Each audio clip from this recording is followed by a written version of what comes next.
आज इमरान खान साहब से मुलाकात क्यों नहीं करने दी गई, ये एक सवाल भी है। इमरान खान साहब की तरफ से कैटेगोरिकली कहा गया कि तैमूर झगड़ा जो है वो मुशीरे खजाना होंगे। इमरान खान साहब के इस हुक्म को आगे पीछे कर दिया गया, उसको कहीं गोल कर दिया गया और झगड़ा साहब जो है वो इस वक्त किसी भी कैपेसिटी में केपीके गवर्नमेंट का पार्ट नहीं है। जब कैसर साहब जो है वो खान साहब को जारहाना सियासत को भी कम करने के मशवरे सुनाए के दे रहे हैं। आजकल वो वक्त दूर नहीं है कि जब खान साहब जो है वो इस बात के ऊपर स्नैप करने के करीब होंगे असद कैसर साहब को। शेर अफजल मरवत साहब ने कल एक बहुत तवील ट्वीट की जिसके अंदर उन्होंने बहुत शुक्रिया अदा किया कि मेरे तो वहम गुमान में भी नहीं था कि इतनी इंपॉर्टेंट पोजीशन जो है वो मुझे मिल सकती है और ये कि खान साहब ने मुझे पब्लिक अकाउंट्स कमेटी का चेयरमैन नामजद कर दिया। कंफर्म हो गया है कि सागदार साहब जो है वो खजाना के शोबे को नहीं देखेंगे। वो कोई भी पॉलिटिकल पार्टी जब इस तरह की वेलफेयर का कहती है कि हम किसी के वेलफेयर के लिए सोच रहे हैं, उसके ऊपर अपनी तस्वीरें लगाती है, तो मेरे ख्याल है वो जो वेलफेयर का मकसद है उसको तो पहले वहीं पर खत्म कर दिया जाता है। अस्सलाम वालेकुम नाज़रीन, आप देख रहे हैं मेरा ऑफिशियल यूट्यूब चैनल, मैं हूँ यशवीन जमाल।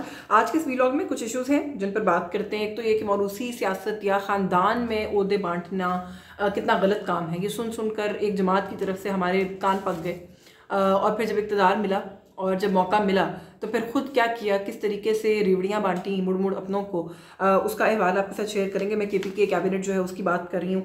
साथ ही साथ कुछ बात करेंगे रमज़ान निगहबान पैकेज, बड़ा एक फ्लैगशिप प्रोग्राम मरियम नवाज शरीफ साहिबा का बताकर उसको प्रेजेंट किया जा रहा है। रमज़ान निगहबान पैकेज की मंजूरी भी ऑफिशियली जो है वो आज के दिन कर दी गई है। बड़े जो है वो ज़बरदस्त किस्म का डिफेंस देते हुए उस्मा बुखारी साहिबा ने यह कहा कि जी सुप्रीम कोर्ट भी इस बात की इजाज़त देता है कि अगर आप तशहीर का और कोई तरीका ना हो तो सियासी कायद की तस्वीर लगाकर तशहीर की जा सकती है। तो ये कितनी बात दुरुस्त है, कुछ इसके ऊपर भी बात करेंगे। आज पाकिस्तान तहरीक इंसाफ के रहनुमाओं को जिसमें उमर अयूब साहब भी शामिल हैं, उन्हें इमरान खान साहब से मुलाकात नहीं करने दी गई। उनका ये कहना था कि जेल सुपरिटेंडेंट की तरफ से हमें मुलाकात नहीं करने दी गई। जो पेशावर में जलसे और एहतजाज की बात है, मुल्कगीर एहतजाज की एक्चुअली कॉल है संडे को, उसके हवाले से भी बात करूँगी कि आगे का लाहेमल जो है पाकिस्तान तहरीक इंसाफ को किस तरफ लेके जा रही है मामला को, थोड़ा सा उसके हवाले से भी बात करेंगे। हमने ये भी देखा कि एक बहुत अहम ओहदा किसके हाथ आया, उसका अनाउंसमेंट कैसे हुआ। मैं पब्लिक अकाउंट्स कमेटी की चेयरमैनशिप की बात कर रही हूँ और मरवत साहब की बात कर रही हूँ। कुछ उस पर भी बात करेंगे कि ये माजरा जो है वो क्या है, क्योंकि ऑफिशियल अनाउंसमेंट पीटीआई की तरफ से तो अभी तक भी कोई नहीं है, बट मरवत साहब जो है वो इसके ऊपर एक बड़ी ज़बरदस्त किस्म की बड़ी थैंकफुलनेस का मुजाहिरा करते हुए एक पूरी ट्वीट जो है वो कर चुके हैं। तो ये थोड़ा सा इशू पर बात करेंगे। पाकिस्तान तहरीक इंसाफ के सर्कल्स में, इनर सर्कल्स में चल क्या रहा है। इमरान खान साहब ने कुछ अहकाम जारी किए जिनको नहीं माना गया, बिलखुसूस एक हुक्म उनका ऐसा जो कि उन्होंने पार्टी को बताया कि ये करना है मगर वो इम्प्लीमेंट नहीं हुआ अभी तक। क्या पता एक दो मुलाकातों के बाद इमरान खान साहब के प्रेशर की वजह से इम्प्लीमेंट हो भी जाए, लेकिन अभी तक ऐसा लग रहा है कि उस एक बात को अंडर द कार्पेट जो है वो डाला जा रहा है। बल्कि दो बातें ऐसी हैं कि जिनके ऊपर जो पार्टी के इस वक्त बाहर लोग मौजूद हैं वो कुछ नॉन प्लस दिखाई देते हैं। तो इस पर भी बात करेंगे। काफ़ी हद तक कंफर्म हो गया है कि सागदार साहब जो हैं वो ख़जाना के शोबे को नहीं देखेंगे, वो खारजा के शोबे को देखेंगे और खारजा का शोबा भी वो अकेले नहीं देख रहे, उनके पास एक भरपूर किस्म की टीम है। तारिक फातमी साहब का नाम भी आ रहा है, जो केयर टेकर फॉरेन मिनिस्टर रहे हमारे जिलानी साहब, जलील अब्बास जिलानी साहब, उनका नाम भी आ रहा है। क्या ज़रूरत है इतनी बड़ी टीम की और ग्रुप की। एक दो नाम और भी चल रहे हैं उसके अंदर के जो कि असिस्ट करेंगे, मावन होंगे, मुशीर होंगे डार साहब के।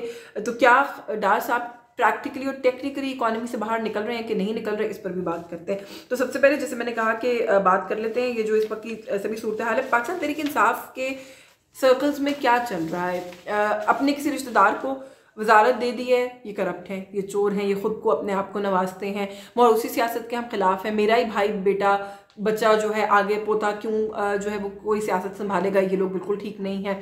ये नैरेटिव सुन सुन के हम लोग तो थक चुके हैं। मरीम नवाज डिज़र्व नहीं करती क्योंकि नवाज शरीफ की बेटी हैं, बिलावल डिज़र्व नहीं करते क्योंकि भुट्टो ख़ानदान से उनका ताल्लुक है, हमजा शहबाज डिज़र्व नहीं करते, शहबाज शरीफ के बेटे हैं, नवाज शरीफ के भतीजे हैं, and so on and so fourth. लेकिन इसी तरह अपनी जमात में अगर अपने ही लीडरान के बच्चे आगे पॉलिटिक्स में आ जाए तो वो दुरुस्त है।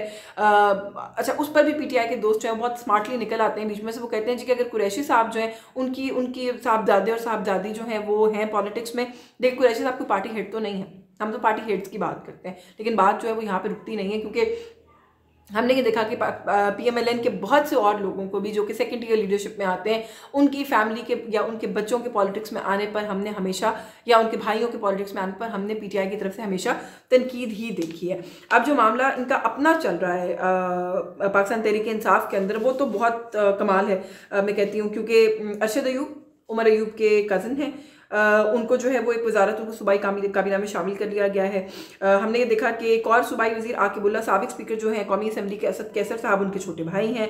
तहरीक इंसाफ के एक और मरकजी रहनुमा शहराम तरक्की, बड़ी कॉन्ट्रीब्यूशन है उनकी PTI के लिए, बट उनके छोटे भाई भी फैसल तरक्की, उनको सूबाई काबीना का हिस्सा बना लिया गया है। अच्छा, कुछ लोग हैं जिनके बारे में आप फिर भी ये कह सकते हैं कि वो PTI के वर्कर्स हैं, उनकी फैमिलीज में भी PTI की वर्कर्स होंगी। शेर अफजल मरवत साहब खुद को आए हुए, उनको अभी जुमा 8 दिन हुए नहीं है। उनके छोटे भाई जो है वो खालिद लतीफ़ साहब, वो भी जो है वज़ीर आला अली अमीन गंडापुर साहब के जो है वो मुशीर है या मामले खसूसी, कुछ इस तरह का उनका मामला है। नूरुल हक कादरी साबिक वफाकी वज़ीर, उनके भतीजे अदनान कादरी को भी सूबाई काबीना में हिस्सा जो है वो दे दिया गया। आई एम श्योर कि इस तरह की और लिस्ट अभी इनकी सेकंड स्टेज एक्सटेंशंस भी होनी है इन कैबिनेट्स की। ये फहरिस्त जो है वो तवील होगी, ये फहरिस्त कम नहीं होगी। मुझसे अगर आप पूछें, मुझे इस बात पे पर्सनली कोई इतराज़ नहीं है, मैं सिर्फ उस नैरेटिव की बात करी जो PTI ने बिल्ड किया। अच्छा, जहाँ पर इन लोगों को ये रेवड़ियाँ मिली हैं और बटी हैं, वहीं पे इमरान खान साहब की तरफ से ये बड़े वेल प्लेस सोर्सेज बताते हैं कि इमरान खान साहब की तरफ से कैटेगोरिकली कहा गया कि तैमूर झगड़ा जो है वो मुशीर ख़जाना होंगे खैबर पख्तूनख्वा के अंदर, लेकिन इमरान खान साहब के इस हुक्म को आगे पीछे कर दिया गया, उसको कहीं गोल कर दिया गया। और झगड़ा साहब जो है वो इस पर किसी भी कैपेसिटी में KPK गवर्नमेंट का पार्ट नहीं है, जबकि खान साहब ने कैटेगोरिकली ये बात कही कि ऐसा नहीं होगा। अब PTI के अंदर जब KPK पॉलिटिक्स की बात आती है तो असद कैसर साहब जो हैं वो बहुत ज़्यादा कह लीजिए इन भी हैं और वो बहुत ज़्यादा प्रिवेल करने की कोशिश भी कर रहे हैं इस सारे मामले के अंदर। तो अगर वो प्रिवेल करने की कोशिश कर रहे हैं तो अभी लगता है कि इस मसले में कम से कम वो प्रिवेल कर गए हैं। और ये एक इशू है इस वक्त, इमरान खान साहब की कुछ चीज़ें KPK के हवाले से कुछ इंस्ट्रक्शंस जो है वो ज़राए बताते हैं कि वो असद कैसर साहब को कुछ खास पसंद नहीं आते। असद कैसर साहब जो है वो खान साहब को जारहाना सियासत को भी कम करने के मशवरे सुनाए के दे रहे हैं आजकल, और वो वक्त दूर नहीं है कि जब खान साहब जो है वो इस बात के ऊपर स्नैप करने के करीब होंगे असद कैसर साहब को।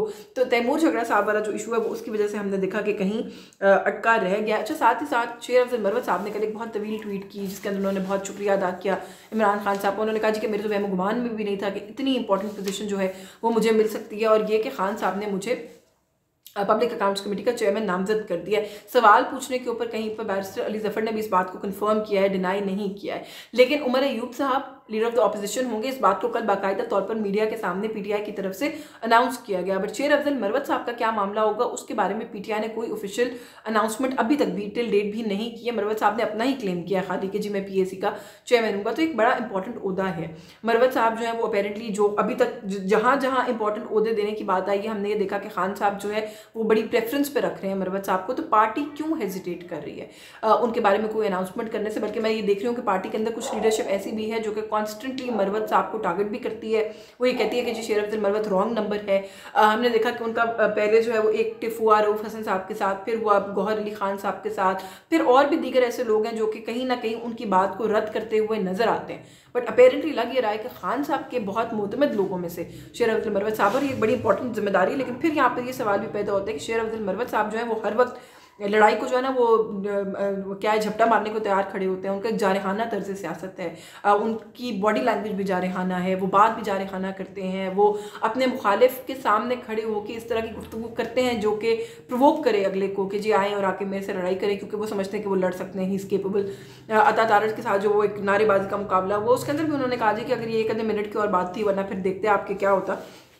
तो बात यह है कि एक ऐसे पर्सनालिटी का शख्स पब्लिक अकाउंट्स कमेटी में बहुत सारे ऐसे मामला ऑब्वियसली जो है वो अपोजिशन एक काउंटर चेक का मैकेनिज्म वहाँ पे रन कर रही होती है गवर्नमेंट के बहुत सारे इदारों के ऊपर और मामलात के ऊपर। किस तरीके से शेर अफजल मरवत को कम से कम मैं तो इन्विजन नहीं कर पा रही कि वो स्मूथली जो अफेयर्स हैं पब्लिक अकाउंट्स कमेटी के उसको चला लें। मेरा ख्याल है कि हुकूमत को और उन लोगों को जो कि वहाँ तलब किए जाएंगे उनको बहुत टफ टाइम फेस करना पड़ेगा शेर अफजल मरवत साहब के का जो रवैया है उसकी वजह से। आज इमरान खान साहब से मुलाकात क्यों नहीं करने दी गई, ये एक सवाल भी है।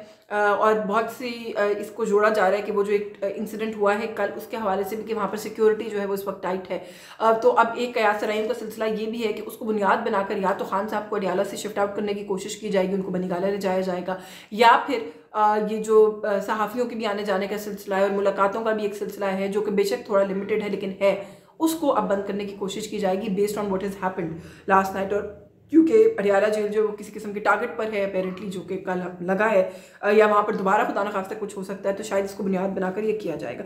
अच्छा, थोड़ा सा गवर्नमेंट की वर्किंग की तरफ आते हैं। अच्छा नहीं, PTI की एक बात ज़रूर कह दूँ कि PTI की तरफ से ये कहा गया जी कि अब हम मुल्क गिर एहतजाज जारी रखेंगे, वो करेंगे और हम ग्रैंड अलायंस बनाने जा रहे हैं।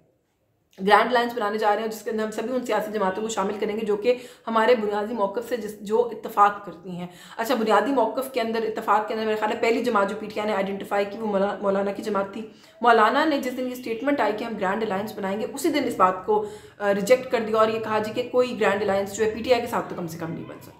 तो आई डोंट नो क्या वो पीटीआई कौन सी जमातें जिनके साथ भी समझती है कि पीटीआई चल सकती है, ग्रैंड अलायंस बनाकर पीटीआई क्या अचीव करना चाह रही है, what is going on in their head. I mean of course I can't really predict that. अब दो चीज़ें जो हुकूमत के हवाले से हैं, एक तो ये जो मैंने अभी कहा कि फॉरेन मिनिस्ट्री वाला मामला, डार साहब ही मोस्ट लाइकली फॉरेन मिनिस्टर हैं और जो इस वक्त कुछ इन्फॉर्म्ड सोर्सेज हैं उनका ये कहना है कि डार साहब ने जो है ये बात सामने रखी है कि फाइनेंस के अंदर आकर जो डे टू डे रनिंग है और जो working of the finance situation है, बजट की वर्किंग है और बहुत सारे रेवेन्यू और फिजिकल डिसिप्लिन एंड IMF से डील करना, उनके अंदर रह कर आप इंटरनेशनली जो कोई ऐसी फ्रेंडली कम्युनिटी है जो कि इस वक्त हमें फाइनेंशियली बेल आउट कर सकती है, उनको रीच आउट नहीं कर सकते।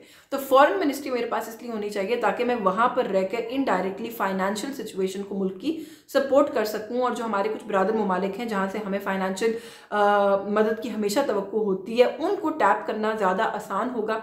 और for somebody who has a sense of finance, who nose the economy of this country, जो डार साहब कहते हैं कि उनसे अच्छा कोई नहीं जानता, तो उनका ख्याल ये या उन्होंने जो मौक़िफ़ रखा है वो ये रखा है कि this is the ideal way कि जाके मैं इंटरनेशनल कम्युनिटी को और अपने दोस्तों को ये बात बावर करा सकूँगा और समझा सकूँगा कि हम एग्जैक्टली कहाँ खड़े हैं और हमें क्यों डेस्परेटली मदद की ज़रूरत है। तो ये आइडिया है जिस आइडिया को लेकर ये बात जो है इसको मान भी लिया गया है कि फाइनेंस नहीं बल्कि फॉरेन मिनिस्ट्री में डार साहब जो हैं वो अपनी खदमात अंजाम देंगे। रमज़ान निगरान रिलीफ पैकेज आखिर मंजूरी हो गई है, बड़ा फ्लैगशिप प्रोग्राम है।